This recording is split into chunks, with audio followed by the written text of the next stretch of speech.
வணக்கம் மக்களே, இந்த வீடியோவில் என்ன பார்க்க போகிறோன்னா, செப்டம்பர் 30 கடைசி ரேஷன் கார்டு உள்ளவர்களுக்கு ஒரு முக்கிய அறிவிப்பு. பெயர் நீக்கம் அப்படின்னு சொல்லியிருக்காங்க. அது என்ன அப்படிங்கிறத பற்றி தான் இந்த வீடியோவில் பார்க்க போகிறோம். நம்ம சேனலுக்கு யாராவது புதுசாக வந்திருந்தீங்கன்னா மறக்காமல் நம்ம சேனலை சப்ஸ்கிரைப் பண்ணி பெல் ஐக்கானை கிளிக் பண்ணி வச்சுக்கோங்க. இந்த வீடியோவுக்கு ஒரு லைக்கை மட்டும் கொடுத்துருங்க. வாங்க போகலாம்.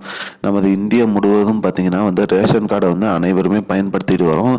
அத்தகைய ரேஷன் கார்டு பார்த்திங்கன்னா மானிய விலையில் பார்த்திங்கன்னா பொருட்கள் வழங்கப்பட்டு வருகிறது. அதாவது பார்த்திங்கன்னா அரிசி, பருப்பு, சர்க்கரை, எண்ணெய், கோதுமை போன்ற பொருட்கள் அனைத்துமே நம்ம ரேஷன் கடைகள் மூலிமா பெற்று வருகிறோம். அது மட்டும் இல்லாமல் ரேஷன் கார்டு மூலிமா பார்த்திங்கன்னா அனைத்து திட்டங்களிலுமே ரேஷன் கார்டை வச்சு தான் நம்மளை இணைக்கிறாங்க. அதாவது மகளிர் உரிமை தொகை திட்டம் போன்ற எண்ணற்ற திட்டங்கள், பொங்கல் பரிசு தொகுப்பு திட்டங்கள், இந்த மாதிரி திட்டங்கள்லையும் ரேஷன் கார்டை வச்சு தான் நமக்கு கொடுக்குறாங்க. அத்தகைய ரேஷன் கார்டை நம்ம கரெக்டாக பயன்படுத்திட்டு வரணும்னு சொல்லியிருக்காங்க.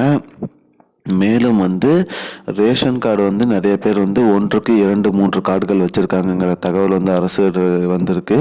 அதை கட்டுப்படுத்தணும் அப்படிங்கிறதுக்கோசரம் அனைத்து ரேஷன் கடைகளிலையுமே பார்த்திங்கன்னா ரேஷன் கார்டு கேஒய்சி பூர்த்தி செய்யணும் அப்படின்னு சொல்லியிருக்காங்க.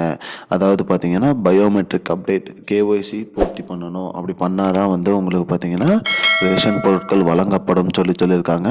இதற்கான கால அவகாசம் பார்த்திங்கன்னா செப்டம்பர் 30 வரைக்கும் கொடுத்துருக்காங்க.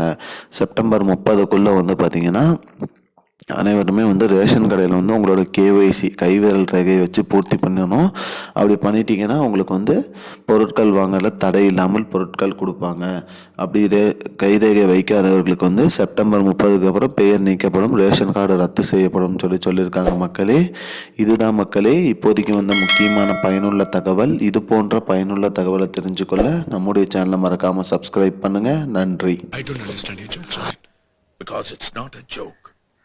முன்ன பின்ன தெரியாத ஒரு பையனுக்காக விடுற அந்த மனசு இருக்க, அதான் கடவுள்.